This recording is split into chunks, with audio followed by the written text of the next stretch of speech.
Was Days of Thunder realistic or not? I would say Days of Thunder was pretty realistic. Pretty realistic. I mean, beating up the cars that much. Back in the day, I mean, now we can really beat up the cars. I mean, you can really beat and bang. And then, the older cars were, at that time frame in the 90s were a lot tougher than, the cars, I feel like kind of got soft. The fenders, it was all about aerodynamics and things like that. Back in the 90s, man, they beat and banged all tanks. the time. And, and, so I like Days of Thunder. It's one of my favorites. Have y'all seen Six Pack? Yes. Love Six Pack with Kenny Rogers.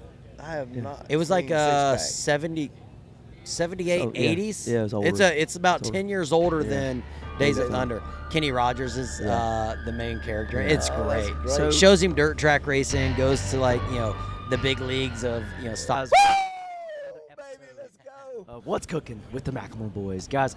I'm losing my voice. That happens here at Talladega. It happens at Talladega, man. We're shooting a TV show. We got Fox Nation here. Dad needs a water. And today is really special. We got Ricky Stenhouse Jr. On the podcast. NASCAR driver, Rookie of the Year in 2013. 13. Yeah, a long time ago. God. So we got Ricky's having to remember back. Dude, I know, man. It's been so long, but it's been a blessed life, that's for sure. Right. So we got Ricky Stenhouse on the podcast, man. We got your host, John Boy, who's going horse. We've got our co-host, Big John, right here. And, guys, we're sitting in front of our new Freedom Bus because we're celebrating America's 250th birthday, which what I'm told is we've got one of the most patriotic NASCAR drivers that probably is on the track right here, right? Well, yeah, and, I mean, you're at Talladega NASCAR race, which is nothing more American than that either. So this is a perfect combination to have y'all here. And, I'm sure you've had plenty of fans walking by and, checking out your whole setup here. So we're glad to have y'all here at NASCAR in Talladega. Well, we appreciate it. Tell me about the hat, and I want to know about 47 and 45. Yeah, so I've been driving the NASCAR number 47 since 2020. Yeah. I switched over to Hayek Motorsports that season. And so I've been the 47. My wife and I, put some American flags, together on these hats with branded bills. And so you can get them on my website. I gave a couple to Pete Hegseth. I gave one to Trump when he came to the Charlotte race. Let's go. I heard about that. I still haven't seen him wear it, but hey, that's all right. Can't mess up that good hair. It is his number. It is his number. Yes. So I thought it was my number, but then it's definitely his number now. So we're good friends with Pete, so I can say this comfortably. Pete's got that pretty hair. I know. Yes. He's got good tattoos. He's got that pretty hair. You can't mess up that hair. Yeah, can't mess it up. But no, man, and it's our hat's been a huge hit. So, and then when I run the Truck Series, I normally get to run the number 45. So, was that on purpose? No, it wasn't on purpose. It's coincidence. Seriously? Yeah, there are the no stars. coincidences. The stars were lining up. That's crazy. I genuinely thought that was like just. You were, I just picked my number. I just picked your number. No. So this is actually a real question. You don't get to pick your number? No. So like the teams own the numbers. So Hayek Motorsports has always had the number 47, and then they had the number 37. Okay. Like the team that I drove for before that was Roush Fenway, and they owned like the 6, the 17, the 99, things like that. So. The teams own the numbers. When I first got into the sport, I drove the number 6, which was ironically my go-kart number when I was growing up. So it just, stars aligned. I got to drive it. And, Wasn't that Mark Martin's number? It was. Yeah. But in the O'Reilly Auto Parts series is where I drove the 6 car. I got you. That's when we won our championships. In that series was with the 6. Then I transitioned to the Cup Series in 2013. And I was the 17 for a long time until I switched to the 47. Yeah, so which was more exciting, winning the O'Reilly's Series or Rookie of the Year?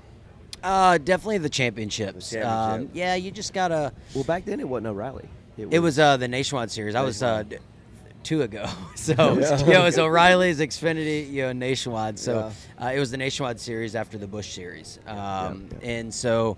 that was a season-long points championship, and we won in 11 pretty convincingly. Like, it wasn't like a nail-biter.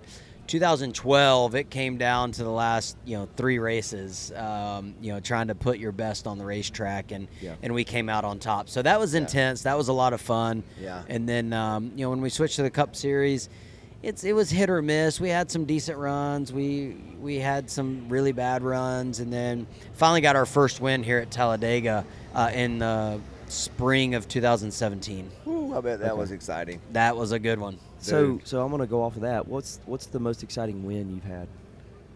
The Daytona 500. Daytona 500. Hey, you can't.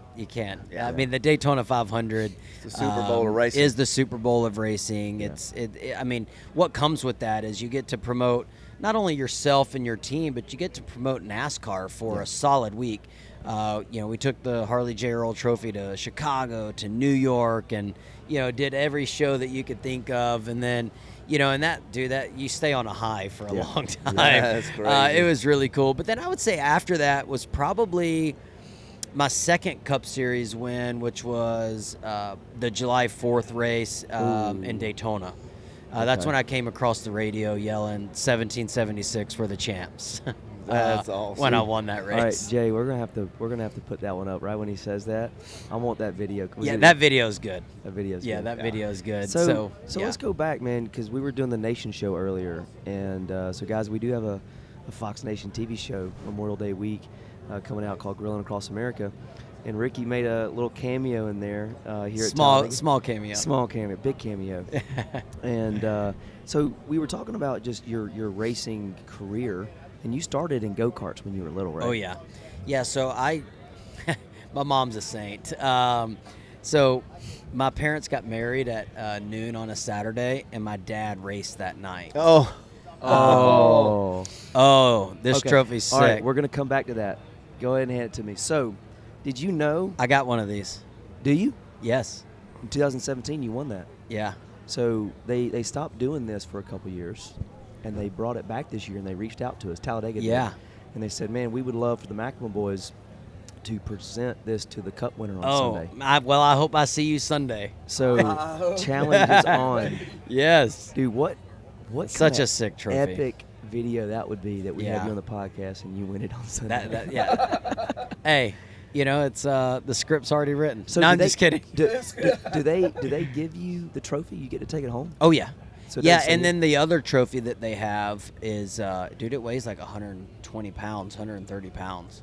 It's Jeez. heavy.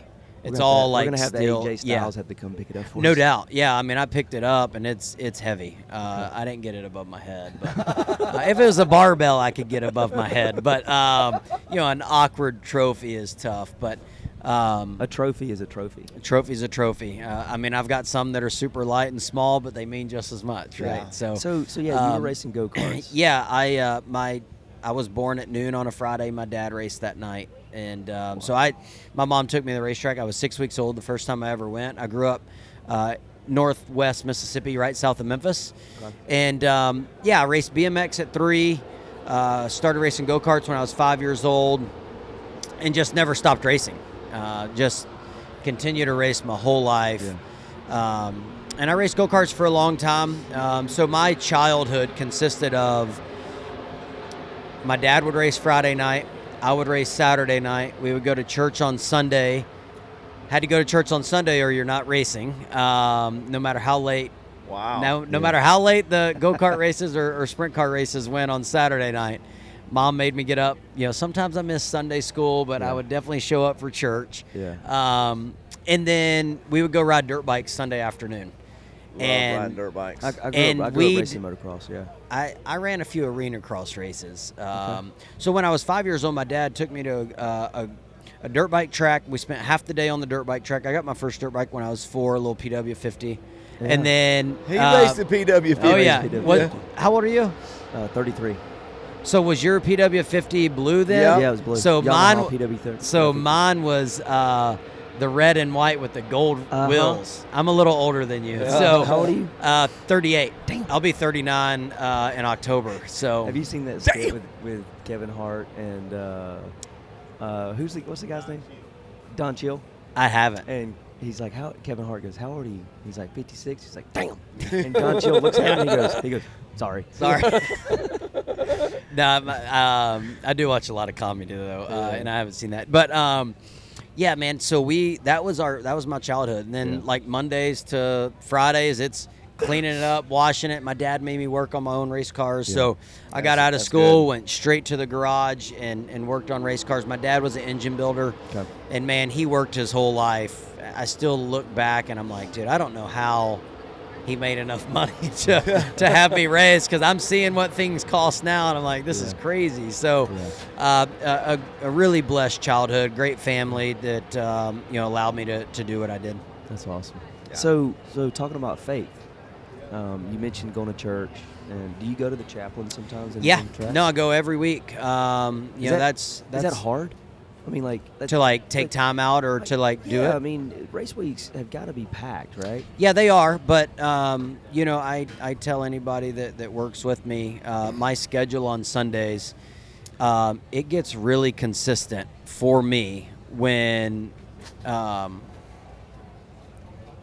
all good? Yeah, we're good. Okay. Yeah, it is. I'll start that over. Yeah, sorry. It's okay. Yeah, you can't hear them, Dad. Okay. Yeah, you can't hear them. You're good. I tell people, on Sundays, I want, anybody that works with me, I want my schedules really consistent as soon as the chapel service starts. Yeah. And so, the chapel service is the same time every week based off of the start of the race time. Right. So they just move it back. Yeah. So my wife and I go to chapel every Sunday as soon as it starts, and then I'll have my team meeting right after that. Yeah. Then I'll change, go to the driver's meeting, driver intros, and then the race. So as soon as chapel service starts, my race weekend is really consistent. Yeah. Now, everything before chapel, it could be all over the place. Yeah. But I feel like it's very important to make sure you take that time out on Sundays. Off weeks, off season, obviously we'll make it to church back home. Sure. But my mom ran the nursery in church for 30 years, and now we've held her hostage. She lives with us in North Carolina. She helps take care of our son Stetson. So that's awesome. Yeah, it's like I said, my granddad was an elder in our church, and going to church camps with my cousins. And so are you a Baptist? Grew up Church of Christ. Church, okay. Yep. Cool. So no instruments in our church, a little a cappella, So tell me about the race. But you did grow up. I did grow up. Okay. So tell me about the race day prep, though, because I was asking this last night. We were at the concert backstage, and I was just curious, are the Talladegas and Daytonas harder? They're not harder. I mean, I guess it's more tempting to go out, Yeah. especially here, because this is a home racetrack for me. So I got friends that are camped out on the boulevard. I got friends that are camped out through this infield, back from Mississippi, and so it's tough not to go hang out for a little while. Yeah. Back in the day, I did for a majority of my Cup career. I would go out and hang out at probably too late. But I wouldn't. But you're 38, 39. I'm 38 now. I grew up. And you got kids. Got kids, and my son's gonna get up at 7:00 in the morning, and I think I value sleep a little bit more than I used to. Yeah. And then I value my family. I love spending time with him.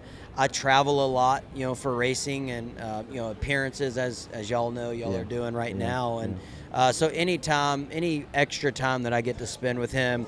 Last night, instead of being, out and about, I'm in there hanging out with him before he goes to bed. And, I value the family aspect. Do they get to travel They do a lot.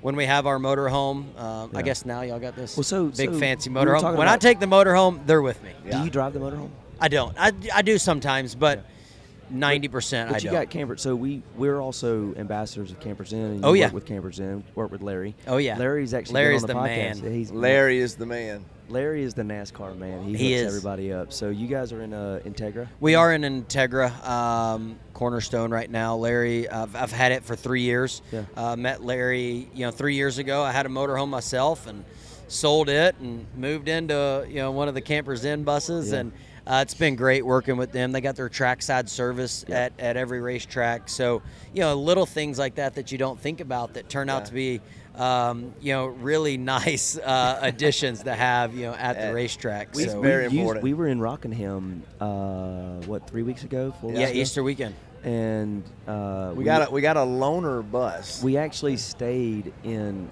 RC Richard Childress's old bus. Yeah, because he just went from an Integra. Yeah, to so a new I one. sold my bus and they rented my old bus out. So we were in RC's bus and it had a few little issues with it, right? So Campers Inn, their campsite, what is that called? Amazing. Trackside service. Trackside service came by. Dad called Larry and they were there in like 10 minutes. Oh yeah, it was incredible. We had a toilet that we stopped up. Yeah, I mean it wasn't an issue with the bus. We did it ourselves, and I mean, it's a they moving came home. out, freaking took the toilet apart, put it back together, and we were ready to go. It's a moving home. It's gonna have. It's gonna have issues. It is gonna have issues. But No, it's been. I love having my family with me. My son's a year and a half now. Well, getting close to 2. He was born on 4th of July too, by the way. That's crazy. Okay. And so, yeah, he, having them at the racetrack, he loves coming, loves going. When the guys are working on the cars on Sundays, he's, they got it jacked up. He's running underneath the car, checking things out. He's got his little screwdriver and acts like he's working on the car. So, he loves coming to the racetrack. When you get a new bus, are you going to one-up Dad on the patriotic bus? Dude, I don't know if you can one-up that paint scheme. So, that paint scheme is That's a custom sick artisan one-of-one paint scheme. So yeah, you're not going to get that. we I worked do on like that the for a black while. wheels. I mean, everything. It looks, it's American, but it looks mean as well. looks So mean. I like it. So we got to get one with bunks. Stetson's going to grow up a little bit, want to expand the family. And This has bunks in it. Okay, Not for the kids. It's for me. It's and for you? our- All right. It's for me and our travel team Okay. going down the road. Yeah. So we're a little small in them, but Yeah. Hey, you just need a place to lay your They head. got TVs in them. they do. Yeah. The bunks have TVs in them. Yeah. I mean, you're outside cooking all the time. True. That's all right. that matters. Wait till we show you the sink on the side of this thing. Ooh. We have a custom sink. Yeah. It's less of a sink and more of a bath Okay. for my kid, for JD. Yeah. He's 1. And so we See? just wash him in the sink. Yeah, I love that. I love that. So, all right, speaking of NASCAR, what track do you feel best at, most comfortable? Bristol. Bristol. Yeah. I've heard that from a couple of drivers. I would say it's in everybody's probably top 3 racetrack really? that they why, go why to. is that? Man, it is just so fun. I mean, you walk in and before you get on the racetrack, you turn around and it's a modern day Coliseum. It holds, I don't know, it used to hold 160,000. I think they took some seats out, make it a little more comfortable for people, but it's still 120, 130,000 seat, Coliseum that you walk into, and you feel so small in there when you're looking around. And then the racetrack, super high banked, short half mile, 15-second lap times. You barely have time to breathe. The first ever laps I made there, I think I made 10 laps before I took one breath. I got done. I was like, I'm like, I don't know how Cup guys do this. I was brand new at the time. I'm like, I don't know how they run 500 laps around here. But we just ran there 2 weeks ago. Yeah.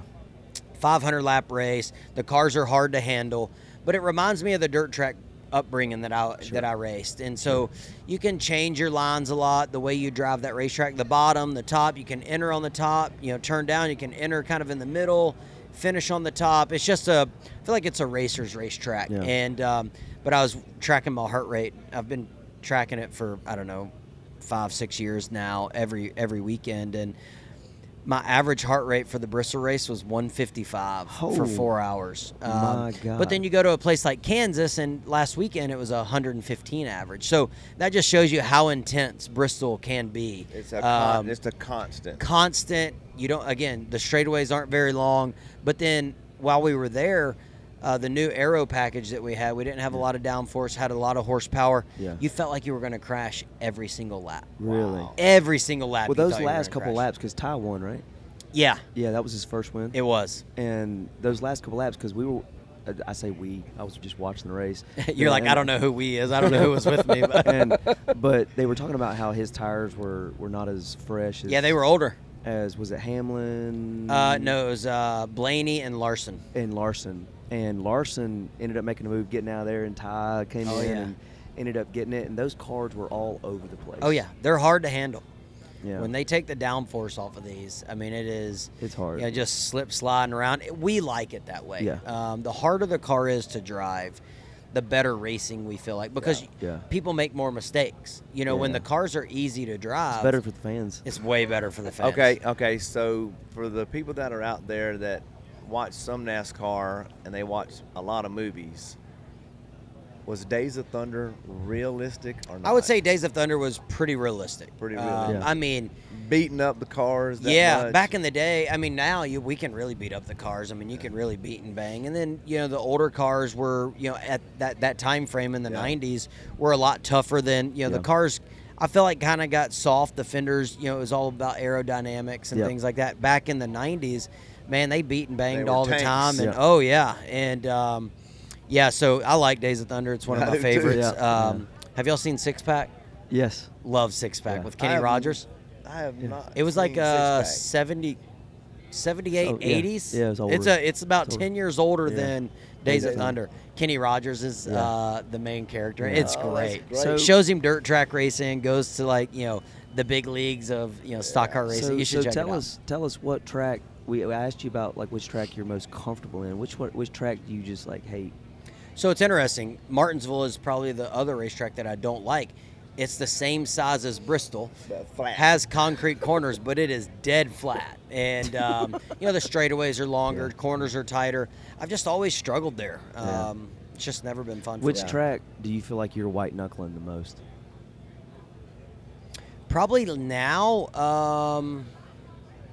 it would probably be a cross between, I would say, Atlanta and Texas. Yeah. Really? Yeah, Texas. It was mile I will tell you, I mean, Bristol, we were white knuckle. I mean, that's why our heart rate was so high. Yeah. Sure. But, you know, the new kind of super speedway, Atlanta is, you know, the cars don't drive as good there as they do here at, like, Talladega, well, the fresh Daytona. pavement kind of, it needs to settle down a little bit, right? And it's getting older, and I think that's why it's getting worse, because, like, now it's like cars are sliding. Well, and it makes for a great, because, I mean, Atlanta has had some incredible finishes the last, 6 or 7 years.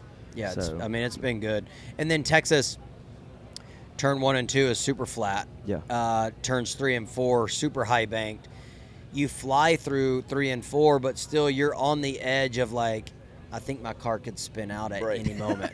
But then you go to turn 1 and you're going way too fast to go through turn 1. Yeah. So you got to get in the brakes and slow down. Yeah. And sometimes you'll downshift down there. Dude, it's crazy. Yeah. And we go there next weekend. So it's called racing. It's racing. So, Ricky, in every podcast we do, we try to do two things. We do a verse of the week and a hero of the week.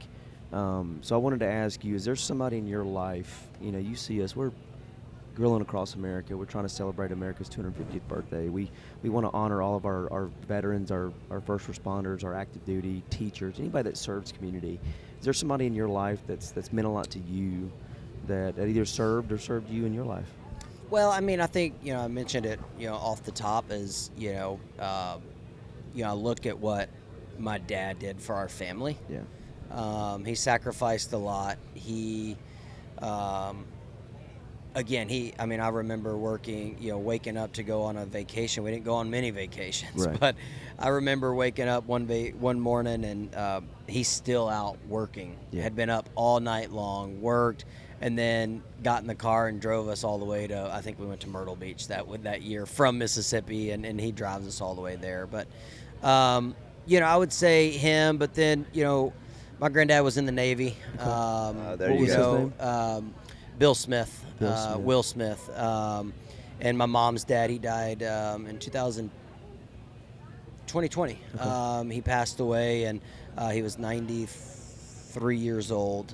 My grandma's still kicking. She's on my mom's side. So, he served in the Navy. My grandma was as well, and that's how they met. So, we just lost my grandfather who founded Masterbuilt 2 months ago. Oh, dang.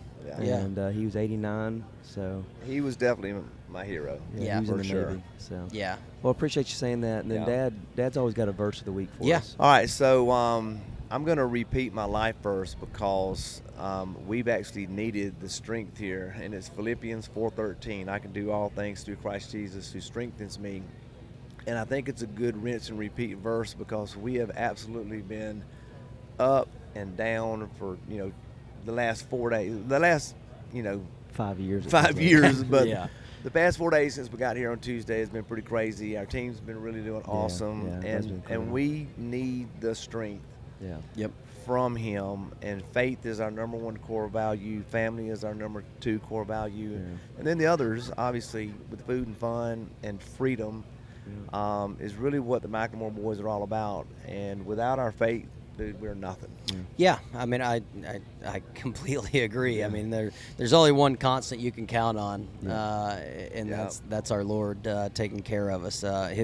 As they say, he won't give us anything we can't handle, right? Like, especially I mean, without His help. So that's right. there you go. I always say that because people say, God will never give you more than you can handle. I say, okay, but you need to make sure you finish that sentence. God will never give you more than you can handle as long as you allow Him to be there to help you through it. Yep. Without Him, we will fail. With Him, we're good. So, well, man, thank you for taking time out of your busy schedule. It's been so cool. I've been talking with Leanne. Yeah. I think we were talking late last year. yeah, she's awesome. Oh, she's great. And we were talking late last year about hooking up on some stuff because our best partnerships and relationships and friendships, everything we do is all about those relationships. Yeah. And Organic. It's organic. Right. She felt like we would have a lot in common. Yeah. And we were talking late last year, and the season kind of was coming to a close. We're like, why don't we just do it first of the season? So it's been an honor and a pleasure to get to know you a little bit. No question. Would love to, at some point, do you hunt? So that's a funny you asked that. Everybody always asks me. I'm from Mississippi, right? Yeah. So I'm like, dude, I might be the only one that didn't grow up hunting and fishing all the time. I had buddies, dude. I had one of my best friends from back home. He would go to the racetrack with us on Friday night, and he had his four-wheeler in the truck, and he would go hunting during that next morning, sometimes straight from the racetrack. Oh, yeah. He would come back on Saturday. We'd go to the racetrack again, and he'd go hunting again. I like hunting, and I've been a few times with friends, but I would love to go. I want to get my son into it. Yeah. So, I will love to take you up get on a that. moment when the season ends, which for y'all is never. I love eating some venison. And, Come down I and eat hunt. anything. So well, they say hunt with your kids so that you don't have to hunt your kids. I like that. I've never I heard like that. that saying. Yeah. I've never heard you say that. Hunt with your kids so you don't have to hunt. There you them. Yeah. He just used it on you. He didn't tell you about Yeah, it. he just used it on me. Because Dad, I've been hunting this boy.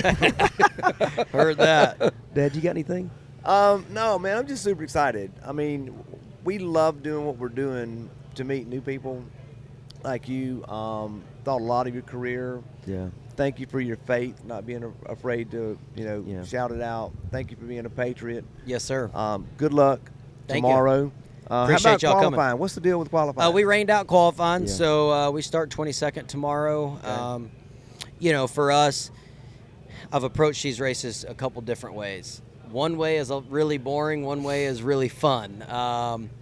One way is a lot more risky. I have to talk to my guys, but I think we're going to kind of chill out for a little bit on Sunday, make sure we're around there at the end because, I've wrecked here in the top 10 a few times here lately, and I'm like, dang, what was I doing here? Yeah. So we'll see how it plays out, but it's going to be a good time. I'm glad you're here. I hope we put on a good show. I can smell y'all from my motorhome over there across the track. So. Super speedways are interesting because the goal is to just get to the final couple laps. It is. Yeah. Right. It is. And anybody's the top. But all 10 of us are impatient, right? So you want to be up front all the time. Yeah. You want to do that for your sponsors and like I said, That's it's a right. lot more fun racing. Yeah. Yeah. Well, good luck tomorrow. Thank you. Good luck tomorrow. Thank you for Appreciate sitting it. down on the podcast. Oh, yeah.